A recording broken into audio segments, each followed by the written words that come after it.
Hey everybody, Tanner Falcon back from Danny Tanner's Window Washing on behalf of ExpertVillage.com. Right here I have my big ladder. Reaches at top, I go 24 feet. And the most important part of the big ladder is the standoff. I call it the bullhorns. This is so important to having a steady ladder and doing the job safely and not ruining your siding. This is key for not scraping the sides of your house.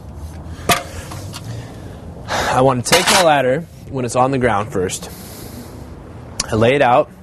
I want to go ahead and extend 2 rungs out.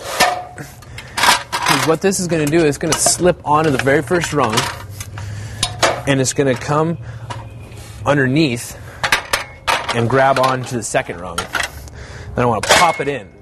It pops in. It's not going anywhere. You have to kind of really pull it off. Then I want to lock it in with my locker. Okay, now we're ready to actually get onto the side of the house.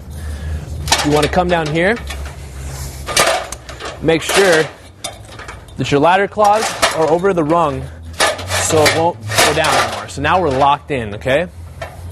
From here, I will then show you actually how to get onto the side of the house.